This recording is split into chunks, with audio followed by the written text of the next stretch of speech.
Finally, on the 22nd, we have 22nd of June, we have a public meeting, and we have Care for Galley speaking, and we have Brenda Woodhouse, who is part of the Sea Watch FBU campaign, a man who's been rescuing people from the sea.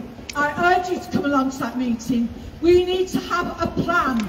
Every time they come for anybody in this city, we need to be outside their doors, making sure that they don't come in the way back. And just to say, we have a lad who they tried to report to Erbil a couple of weeks ago, and we did get him off the plane. Again, Erbil is somewhere. Again, Erbil is somewhere where our government says nobody should go to at the moment. But we need to make sure he's back at home with his family. He's lived in this country for 22 years. So if you think you're safe, think again. Because the Borders and Nationality Bill attacks all people in this country. 6 million people are in danger of being deported. And that's why we must fight every inch of the way. And we need to say it loud, say it clear. Refugees are welcome here. Thank you very much, Matthew. Can I call Martin Mayer now, Sheffield Chuck? Come up. Martin?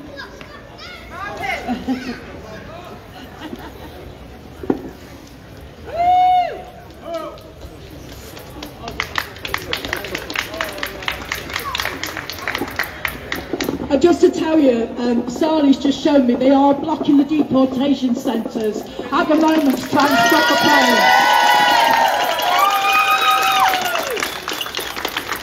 That is fantastic news, and I hope they are successful. My name's Martin Mayer, I'm Secretary of Sheffield Trade Union Council, and I bring you solidarity greetings from the trade union movement in this city. We stand against forced deportations to Rwanda.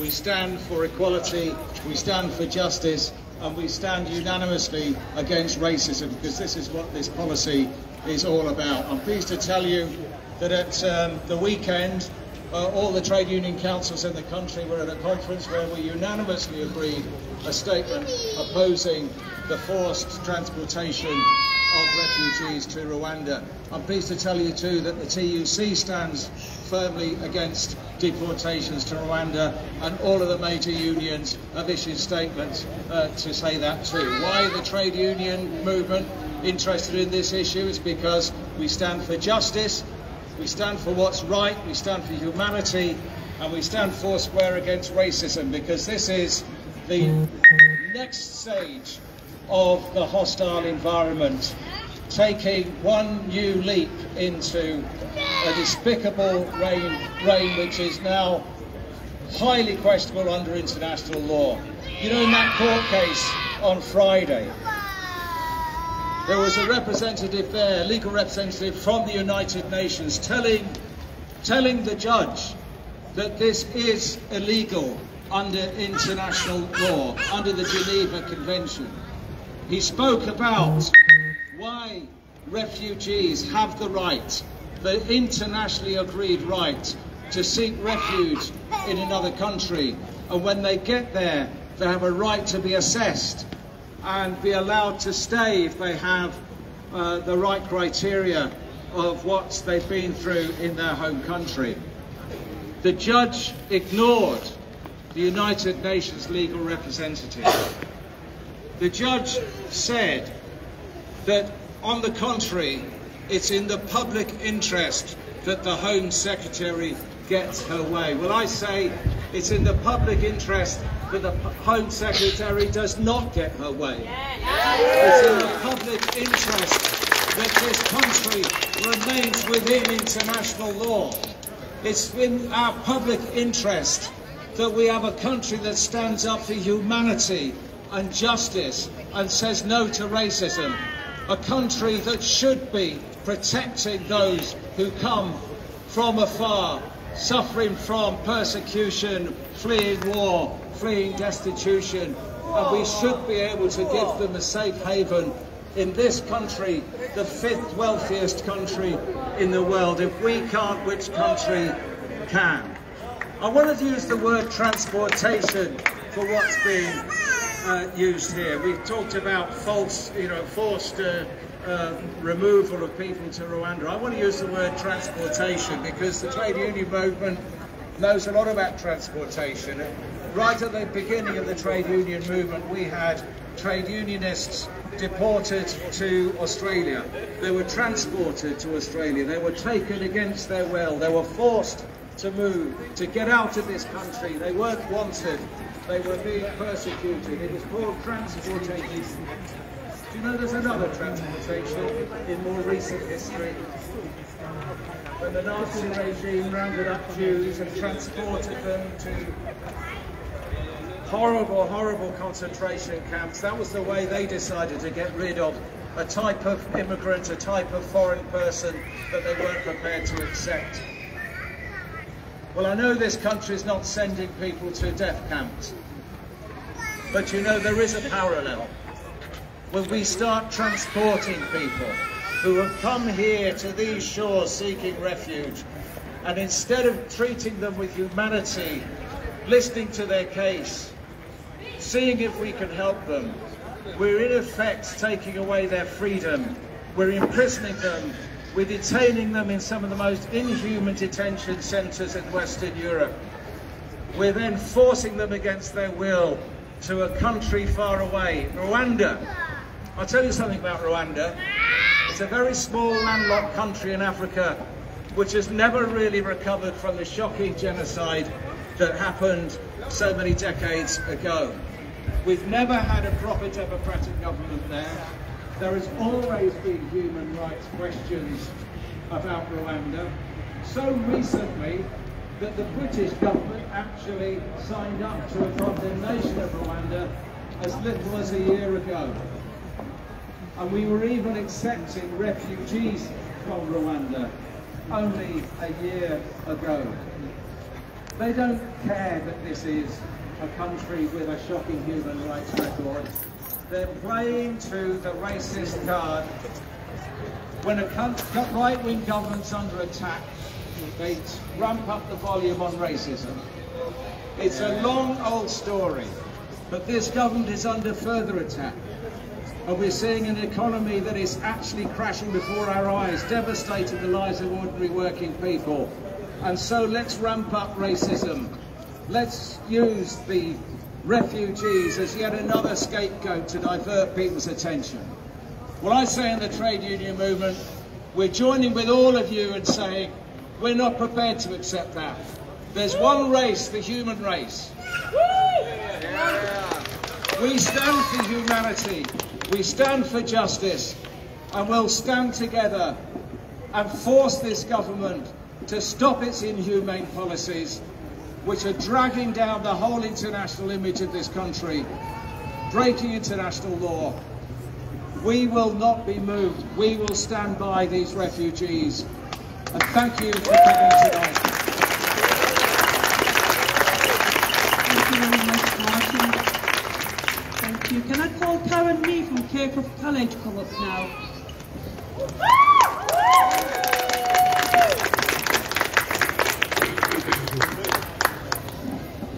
Hi everyone. Do you want to shuffle forwards a little bit? Because it makes us feel stronger, I think, to be a bit closer, and also you can get better pictures for the media. And I am a teacher, so just in case you didn't get so, good evening. I'm a teacher, I'm a member of the NEU. I'm also working, volunteering at the moment for Care for Calais. And I'm heartbroken that I have to be here. I think that so many people are appalled about what's happening. When I told people at school today that I had to rush off, people were saying, oh, you know, that's brilliant, you're doing a really good thing, speak on our behalf. There's a lot of people that feel really, really strongly about this. I'm heartbroken about the fact that, as far as I know, at the moment the flight is going with 5 people. Can you imagine what it is going to be like for those 5 people already traumatised, already who've had to flee to try and find safety in the UK, who are going to be put on that plane, is absolutely inhuman. But I'm really proud to be here today with every single person that's here, and I'm proud to be part of the fight back. And I'm proud to be part of a city and a country that has been enriched over the years by immigrants and refugees. Sheffield in particular, we had Yemeni and Somali refugees back in the 1950s coming to the steelworks. And I want to dedicate my talk right now to a woman called Sue Pearson, who some of you may know. Sue Pearson unfortunately died last year. She was aged 92. And Sue came to Sheffield from Czechoslovakia. She was a Jewish girl, and she came on the Kinder transport. So she was rescued basically, brought to the UK, brought to safety, grew up in the UK, became a nursery teacher, spent all her life campaigning and fighting for refugees. A really, really inspiring woman, and an example of how refugees and immigrants, they do enrich our society. So I just want to say a little bit about how we've got to this place, really, why we are where we're at. Because, you know, despite the fact that refugees have been so enriching to us, actually over the years also the media have been consistently scapegoating and racist towards refugees, and that has built up the environment that we've currently got. And it has to be said that successive governments and successive political parties have also done that, and I don't think we should let the Labour Party off the hook. I very much hope that because of where we are at now, they realise what it costs to be whipping up the racism and whipping up the hostile environment towards refugees. We have to bring it to an end now. So it's good that people are fighting, it's good that people are outraged at what this government is trying to do. Why are they doing it? It's not in anyone's financial interest to spend millions of pounds deporting a few people to Rwanda. It is actually in the interest of Rishi Sunak's wife, who has got a pledge in the airline, Privilege Airlines, that are actually deporting the people to Rwanda. That is really important to remember, and if anybody wants to get in touch with Privilege Airlines, you can find their details on the internet. You know, we need to complain, we need to make a fuss and a fight about that. But also they're doing it because they can whip up scapegoating and they can divide us. And when we divide, when there are scapegoats, when we're distracted from the harm that they are doing to our society, then we are weaker. And that is in this government's interest, and that is one of the reasons why they're doing what they're doing. Many people have talked about that. And, you know, I think the response to Ukrainian refugees from people in general has been phenomenal. It's been brilliant. People have been really, really keen to show that Ukrainian refugees are welcome here.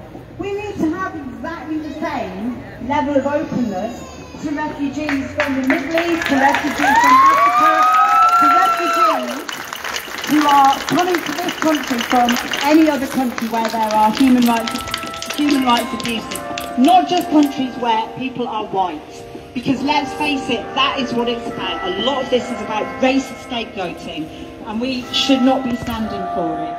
And I just want to finish by talking about the fact that the refugees could do a lot of the work that we all know. There is a massive job shortage in the UK at the moment, isn't there? You know, we phone our doctors and we're told you can't get a phone call because there's an unprecedented number of calls.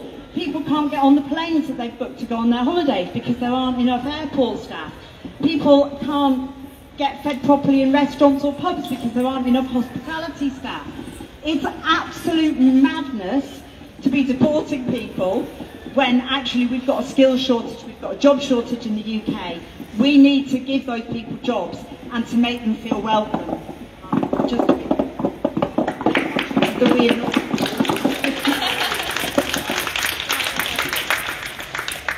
Okay, so just my final point.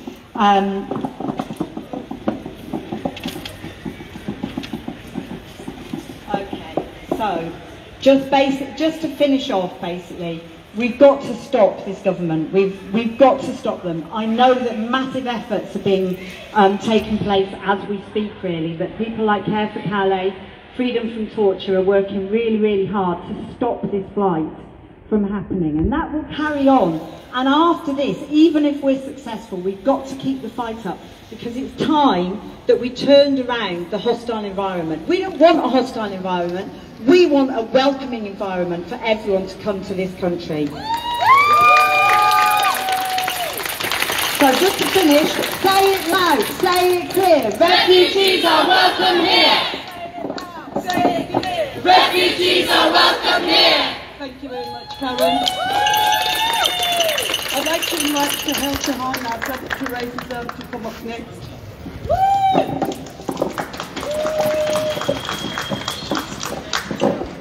Really or not, I don't enjoy speaking to the public, I really don't, but things are happening so fast and things are getting so bad.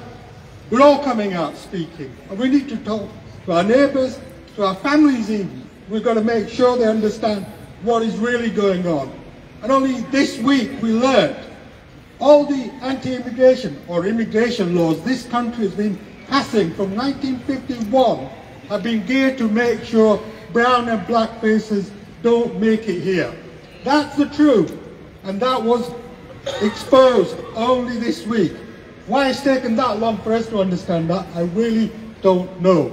So I think it's important to get out there, make sure nobody gets away with being racist. You'll remember Nigel Farage had a poster up.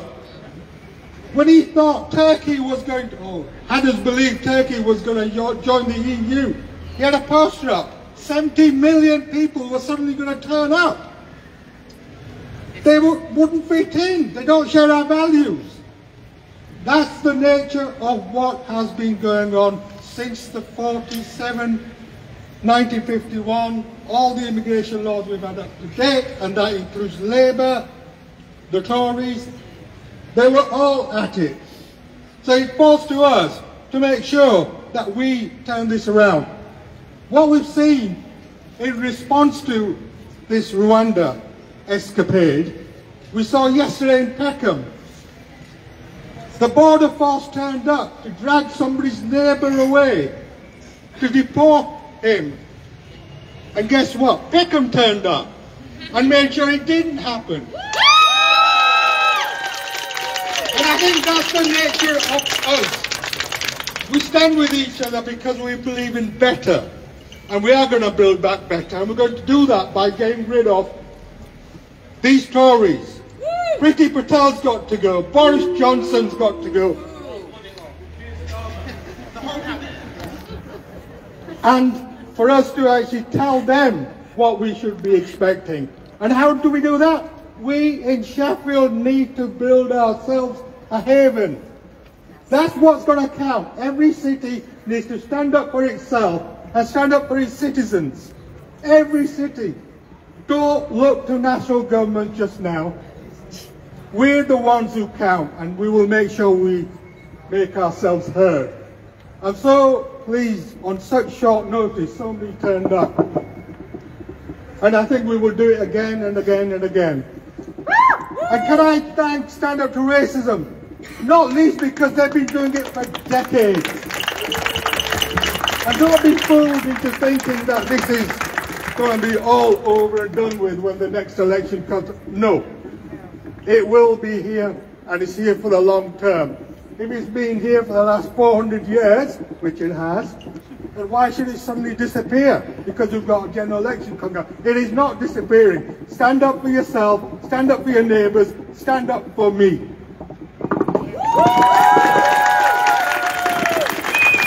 Thank you very much, Sahel. Can I ask Lee Rock now, Sheffield Left, to come and say a few words? Thank you. Thanks very much for the invite to address you from Sheffield Left. My name's Lee Rock and I'm the convener of Sheffield Left, an organisation that attempts to cohere the determined left across Sheffield. And our slogan is for the many, not the few. And I'm going to use a couple of words that haven't been used so far. And one is the working class. Because I tell you what, this is an attack upon the working class. It doesn't matter, you know, whether somebody's black or white to this establishment, to this political elite. If you're in the working class and they can get you, they're going to get you. Because I tell you what, on that plane, there's no fucking millionaires going. There's no oligarchs going to Rwanda. They're not under threat. But if you're poor and you're looking for a better life, and actually you weren't born here, then you're at risk. That's what it's about. It's about a class issue. And we need to organise as a class.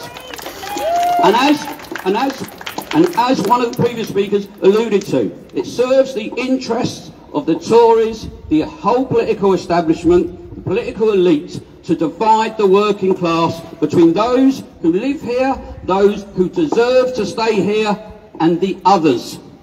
And it divides us. It divides us in our communities, it divides us in our workplaces, and it weakens our ability to fight and to change the world. And we do need to change the world, because it doesn't matter whether it's Boris Johnson or some other scumbag that takes his place. We need to transform society. We need a society that recognises it does not matter where you were born. You have the right to a home, you have a right to life, you have a right to that anywhere in the world. No borders, no nations, no deportations. Let's fight for socialism. Let's fight for all those under risk of attack, all those being threatened with deportation, and let's up the direct action. That's what we're going to need. Rallies are great, marches are great, but blockades in that detention centre, stopping that plane, that's the action we're going to need. That's the direction we have to go. Solidarity. Thank you very much, Lee. Thank you. I'd like to call Anne to come on stage now and say a few words.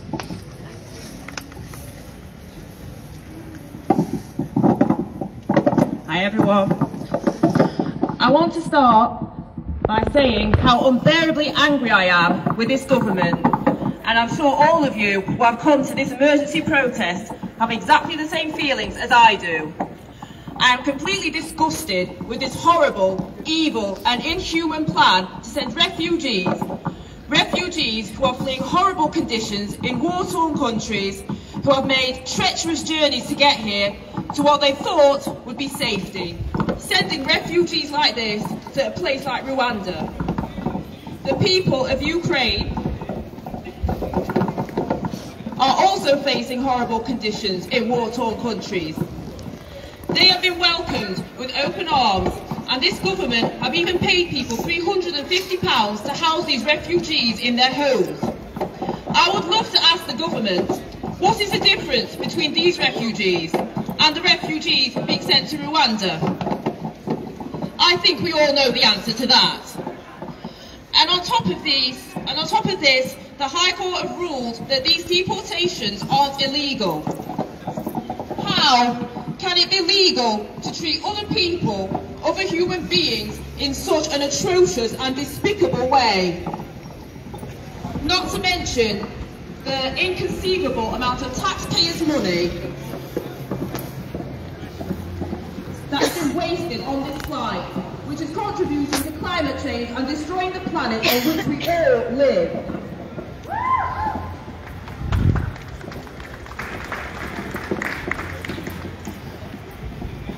This entire Conservative government should be ashamed of themselves.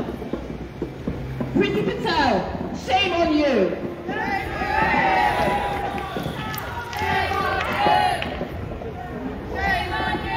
Boris Johnson, shame on you. The whole entire Tory party, shame on all of you. Shame on you. Shame on you. Shame on you. Say it loud, say it clear. Refugees are welcome here. Say it loud, say it clear. Refugees are welcome here. Say it loud, say it clear. Refugees are welcome here.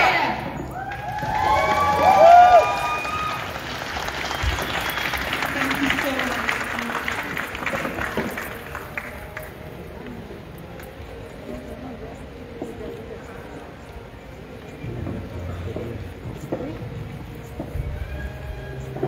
I think we're going to finished now, but what would be really good is if we could get everybody up on the steps and have a photo and then disseminate it across social media. And I'm sure everyone's coming from every other area of the country as well.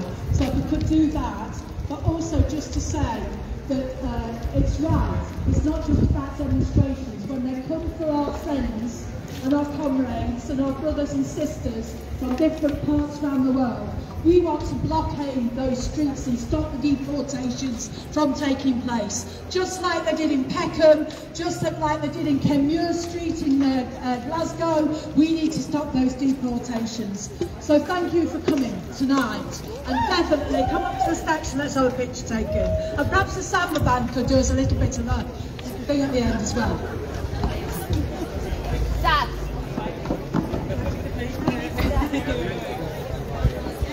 Boris Johnson, go to hell. Take your racist friends as well. Take your racist friends as well. Boris Johnson. Take your racist friends as well.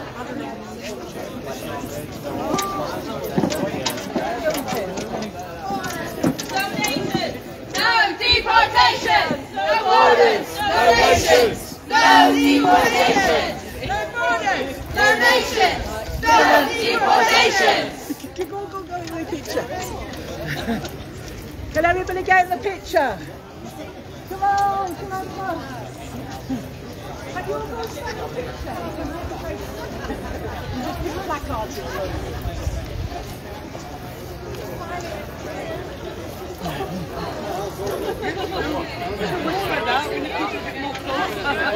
Come on, anybody else? Can't see the placards. Hold your placard. Thank you.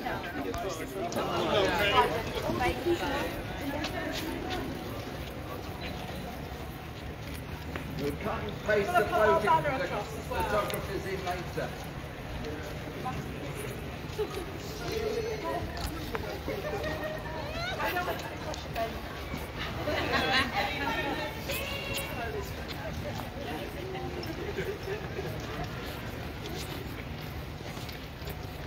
Say it loud, say it clear. Refugees are welcome here. Say it loud, say it clear. Refugees are welcome here. Say it loud, say it clear. Refugees are welcome here.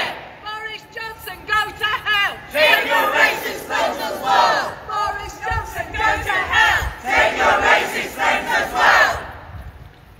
No borders. No nations. No deportations. No borders. No nations.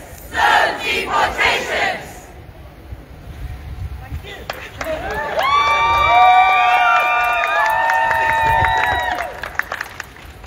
I'll put your name to our students out there so you can make sure.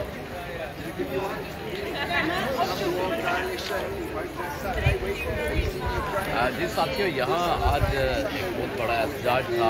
जो यहाँ बरतानिया में refugee आ रहे हैं, ये अंग्रेज़ लोग यहाँ के जो शहरी हैं ये कह रहे हैं कि उनको यहाँ आने दिया जाए, बल्कि आने के बाद उन्हें अफ्रीका के जो रवांडा है वहाँ न भेजा जाए। तो ये कह रहे हैं कि यहाँ पर ये बैनुल-अक़वामी जो कवानीन है उनकी खिलाफवर्जी है। उस हवाले से यहाँ पर एहतजाज था।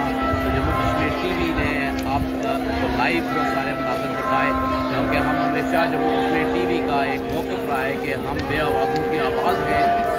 तो उस सिलसिले में मैं ध्यान भी यहाँ पहुँचे थे ताकि आपको लाइव मनाज़िर दिखाए जाएँ कि किस तरह आला इंसानी जो अक़दार यहाँ पर नज़र आए कि दुनिया भर के सताए हुए लोग अपने ममालिक में अपनी सरकार के सताए हुए लोग वो मुख्तलिफ तरीके से जब इस मुल्क में एक खुशहाल मुस्तक़बिल के लिए पहुँचते हैं तो उनको यहाँ से पकड़ कर अफ्रीका भेज दिया जाए। ये ज़्यादती है, ये नाइंसाफ़ी है, ये यहाँ इन लोगों का कहना था। तो बहुत शुक्रिया। गफूर आपका दोस्त आम आदमी की आवाज़ में अगले बार से फिर आपकी नज़र में जम्मू कश्मीर के अवामी मसाइल पर बातचीत होगी। Thank you.